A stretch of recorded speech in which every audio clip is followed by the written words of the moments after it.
वैसे तो भिंडी गोश्त की रेसिपी हर घर में बनती है, मगर सबके घरों में कोई ज़रा डिफरेंट स्टाइल की बनती है। कोई बिल्कुल भुना भिंडी गोश्त बनाता है तो कोई शोरबे वाला भिंडी गोश्त बनाता है। तो आज मैं बना रही हूँ थोड़ा सा शोरबे वाला भिंडी गोश्त, कि आपको इसमें भिंडियाँ भी नज़र आएंगी और थोड़ा सा शोरबा भी यानी ग्रेवी भी नज़र आएगी। अच्छा, लेकिन ख़ास बात ये इस भिंडी गोश्त की ना ही भिंडियों ने अपना लेस छोड़ा है, जबकि हमने भिंडियों को इसमें फ्राई भी नहीं किया है। आपको भिंडियाँ इसमें बिल्कुल साबुत नज़र आएंगी, ना ही टूटी हुई नज़र आएंगी, ना ही आपको बिल्कुल जो है एक में से दो नज़र आएंगी। तो आप देख रहे हैं माशाल्लाह से बहुत अच्छा ये भिंडी गोश्त बना था आज का हमारा। और आगे जाके रमज़ान भी आ रहा है, तो मैं कहती हूँ सहरी के लिए भी एक ज़बरदस्त सी रेसिपी में आज मैं आपके साथ शेयर कर रही हूँ। तो रेसिपी को एंड तक देखें, अच्छी लगे तो लाइक कर दीजिए। साथ के साथ जिन लोगों ने अभी तक दहली के ज़ायक़े सब्सक्राइब नहीं किया, तो काइंडली आप लोगों ने दहली के ज़ायक़े को सब्सक्राइब कर लेना, क्योंकि मैं लेकर आऊँगी अब आपके लिए रमज़ान स्पेशल रेसिपीज़, जिसमें आपको इफ्तारी की रेसिपीज़ भी देखने को मिलेंगी और सहरी की रेसिपीज़ भी देखने को मिलेंगी। तो रेसिपी को आप लोगों ने क्या करना है, अपनी फ्रेंड फैमिली में लाजमी शेयर भी किया करना है। आप सबका बेहद शुक्रिया। तो सबसे पहले बिस्मिल्लाहिर्रहमानिर्रहीम, अस्सलाम वालेकुम। मैं हूँ समरीन अकमल, वेलकम करती हूँ आपको दहली के ज़ायक़े में। उम्मीद करती हूँ आप सब लोग खैरियत से होंगे। चले मज़ेदार सा ये भिंडी गोश्त देख लेते हैं किस तरीके से हमने इस भिंडी गोश्त को बनाया। तो ज़बरदस्त सा भिंडी गोश्त बनाने के लिए यहाँ पर सबसे पहले पतीली में मैंने ऑयल शामिल कर दिया। ऑयल आप लोग अपने हिसाब से शामिल कर लिया करें। यहाँ पर मैंने जो है तकरीबन एक बड़े साइज़ की प्याज को स्लाइस करके शामिल कर दिया है। अच्छा जी, यहाँ पर हमने प्याज को क्या करना है, फ्राई कर लेना है। तो कितना हमने यहाँ पर प्याज को फ्राई कर लेना है, तो यहाँ पर हमने गोल्डन कलर आने तक प्याज को फ्राई कर लेना है। लेकिन ये कि हमने यहाँ पर साथ साथ इंग्रेडिएंट्स भी प्याज में मैं ऐड करती जाऊँगी, जिससे क्या है हमारे प्याज में यानी हमारे ऑयल में एक ज़बरदस्त सा अरोमा आ जाएगा। जी हाँ, यहाँ पर हम कुछ खड़े गरम मसाले इस्तेमाल करेंगे, जिनमें मैंने जो हाफ़ टी स्पून सफ़ेद ज़ीरा ले लिया है, तकरीबन 10 अदद हमने साबुत काली मिर्चें ले ली हैं, 4 अदद हमने लौंग ले ली है और 1 अदद हमने बड़ी इलायची ले ली है। इन तमाम गरम मसालों को हमने क्या करना है, प्याज के साथ ही फ्राई करते जाना है, यानी प्याज भी फ्राई होती रहेगी और हमारे गरम मसालों का जो अरोमा है वो हमारे ऑयल में आता रहेगा। अच्छा जी, जैसे ही यहाँ पर हमारे प्याज का कलर जो है ब्राउन हुआ, तो थोड़ा सा मैंने पानी इसलिए ऐड कर दिया ताकि प्याज का कलर मज़ीद डार्क ना हो जाए। पानी ऐड कर दिया तो देखिए इससे क्या होगा, प्याज का फ्राई होने का अमल प्रोसेस जो रुक जाता है।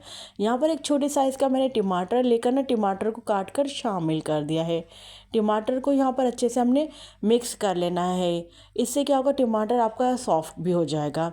अच्छा, यहाँ पर मैंने गोश्त ले लिया, तो गोश्त जो है मैंने यहाँ पर हड्डी वाला गोश्त लिया है, जो कि वेट में तकरीबन 4, तो यहाँ पर गोश्त का वेट जो है तकरीबन ये आधा किलो हमने बीफ का गोश्त ले लिया है। अच्छा जी, गोश्त को अब हमने क्या करना है, अच्छे से फ्राई कर लेना है, यानी भुनाई कर लेनी है गोश्त की। जो हमने ये प्याज, खड़े गरम मसाले और टमाटर डाले ना, इसमें अच्छे से हमने भून लेना है, ताकि क्या है जो हमने ये स्पाइस, गरम मसाले और टमाटर ये चीज़ डाली, इनका अरोमा हमारे गोश्त में आ जाए और गोश्त की जो एक अपनी स्मेल होती है वो दूर हो जाएगी भुनाई करने से। अच्छा, मैंने कोई 5 से 8 मिनट तक गोश्त की भुनाई कर इन मसालों में। जब अच्छे से भुनाई हो गई तो मैंने यहाँ पर 1 टीस्पून भरकर जो है लहसुन अदरक का पेस्ट शामिल कर दिया है। लहसुन अदरक के पेस्ट को भी यहाँ पर मैं अच्छे से भून लूँगी गोश्त में, ताकि इससे भी क्या होता है कि गोश्त की स्मेल जो है वो दूर हो जाती है और लहसुन अदरक की अपनी की स्मेल वो भी दूर हो जाती है। अच्छे से हमने यहाँ पर लहसुन अदरक के पेस्ट को 1 मिनट तक गोश्त के साथ फ्राई कर लेना, यानी भुनाई कर लेना है। अच्छा जी, जब यहाँ पर लहसुन अदरक के पेस्ट की भी भुनाई हो गई, तो अब यहाँ पर हम कुछ अपनी स्पाइस शामिल करेंगे। तो स्पाइस में सबसे पहले मैं लाल पिसी मिर्च शामिल कर रही हूँ, हाफ़ टेबल स्पून। अच्छा, स्पाइस और नमक आप अपने टेस्ट के अकॉर्डिंग शामिल कर लेंगे। हाफ़ टेबल स्पून ही मैंने पिसा धनिया और 1/4 टीस्पून मैंने हल्दी शामिल करी और हाफ़ टीस्पून यहाँ पर 1 टीस्पून मैंने नमक को शामिल किया है। अच्छा जी, अच्छे तरीके से इन तमाम स्पाइस को हम मिक्स कर लेते हैं। अच्छा, हम देखिए स्पाइस इस मोमेंट पे डालें जब हमारे जो ग्रेवी में हल्का सा पानी यानी नमी मौजूद है, गोश्त का भी और ना यहाँ पर पानी रिलीज़ हुआ है और टमाटरों का भी, तो इसमें क्या होगा मसाले हमारे जलेंगे नहीं। अच्छा जी, मसालों को अच्छे से गोश्त में मिक्स करने के बाद यहाँ पर 2 टेबल स्पून मैंने दही ऐड कर दिया है। दही को भी हमने अपने गोश्त में अच्छे से यहाँ पर मिक्स कर लेना है। अब आप देखिए माशाल्लाह से कितनी ज़बरदस्त यहाँ पर हमारी ग्रेवी नज़र आ रही है। अच्छा, दही को भी अच्छे से मिक्स कर लेना है, यानी दही का जो पानी होगा उसको भी हाथ के हाथ हमने ड्राई कर लेना है, यानी गोश्त की हमने यहाँ पर मज़ीद अच्छे से भुनाई कर लेना है। आप देख रहे हैं माशाल्लाह से जब से हमने कुकिंग स्टार्ट करी, जब से हम गोश्त की भुनाई कर रहे हैं, तो ऐसा करने से क्या होगा कि गोश्त का तो स्मेल का तो अब सवाल ही पैदा नहीं होता। और यहाँ पर जो हम स्पाइस में गोश्त की भुनाई कर रहे हैं ना, इससे क्या होगा गोश्त में खूब अच्छे से जो स्पाइस है वो लिपट जाएंगे, अंदर तक इनका जो है अरोमा टेस्ट पहुँच जाएगा गोश्त में। अच्छा जी, गोश्त की भुनाई जब आप किया करें ना मसाले के साथ, तो ज़रा अच्छे से तरीके से किया करें, ताकि क्या है कि इससे आपके मसाले का कच्चापन भी दूर हो जाएगा, और जो वो आपका खाना बनेगा ना वो बड़ा ज़बरदस्त सा बनेगा। तो सारा जो खाने का दारोमदार जो टेस्ट का जो निकल कर आता है, जो निखर कर आता है ना, वो आपकी इस भुनाई से ही आता है। तो अच्छे तरीके से आप देख रहे हो हम यहाँ पर भुनाई करते जा रहे हैं। जब आप देखो भुनाई हो गई है, दाना मसाले ग्रेवी में दाना बन गया है, ऑयल सेपरेट हो गया है, तो आप समझ जाए अब आपकी भुनाई कंप्लीट हो गई है। अब यहाँ पर हमने गोश्त गलने का पानी जो है 1 गिलास शामिल कर दिया है।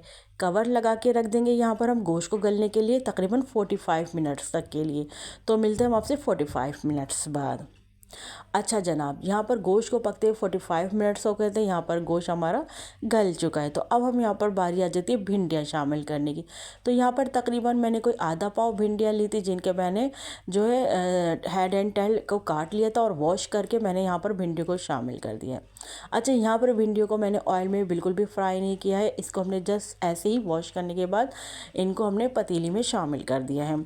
10 मिनट के लिए कवर लगा के रख देंगे, ताकि यहाँ पर भिंडी हमारी अच्छे से गल जाएंगी। अच्छा, यहाँ पर हम भिंडी गलने का पानी भी ऐड करेंगे। आप देख रहे हो ग्रेवी यहाँ पर हमारी जो है गाढ़ी हो गई, यानी ड्राई हो गई है। तो अब हम इतना पानी डालेंगे कि भिंडियाँ भी हमारी गल जाए, और जितनी हमें इसमें शोरबा चाहिए, जितनी हमें ग्रेवी चाहिए, वो भी आपको हासिल हो जाए। उस हिसाब से आपने यहाँ पर पानी ऐड कर लेना है। चलिए जी, पानी शामिल करके मैं 10 से 12 मिनट के लिए भिंडियों को गलाने के लिए रख दूँगी। कवर लगा के रख देते हैं, मिलते हैं हम आपसे 10 से 12 मिनट बाद। अच्छा, आगे भी मज़ीद इंग्रेडिएंट्स हमने ऐड करना है, तो रेसिपी को आपने एंड तक देखते जाना है। चलें जी, जैसे ही यहाँ पर हमारे 10 से 12 मिनट का आप माशाल्लाह से देख रहे हैं, यहाँ पर हमारी जो है भिंडियाँ भी गल गई हैं, सॉफ्ट हो गई हैं, और हमारा गोश्त तो हो ही गया था कंप्लीट, यानी गल गया था। अच्छा जी, यहाँ पर अब मैं मज़ीद शामिल करूँगी खुशबू के लिए पिसा गरम मसाला। तो 1/4 टीस्पून मैंने यहाँ पर पिसा गरम मसाला ऐड किया है। साथ में खुशबू के लिए हम हरा धनिया शामिल कर देंगे, गार्निश कर देंगे। और यहाँ पर मैं कुछ जो है हरी मिर्ची काट के शामिल कर दूँगी, आप चाहें तो साबुत हरी मिर्ची भी शामिल कर सकते हैं। मिक्स कर लेते हैं हम इन तमाम चीज़ों को जो जो हमने ऐड किया है, और कवर लगा के रख दूँगी मैं बस 5 मिनट के लिए, लेकिन मैंने फ्लेम ऑफ कर दिया था। अच्छा जी, यहाँ पर हमने सर्विंग डिश में निकाल लिया है अपने ज़बरदस्त से भिंडी गोश्त को। तो देखिए, भिंडी गोश्त की जो ग्रेवी आप अपने टेस्ट के अकॉर्डिंग, यानी जितना आपको रखना हो, कम गाढ़ा पतला, उस हिसाब से आपने इसके शोरबे को रख लेना है। हमने अपने हिसाब से रख लिया है।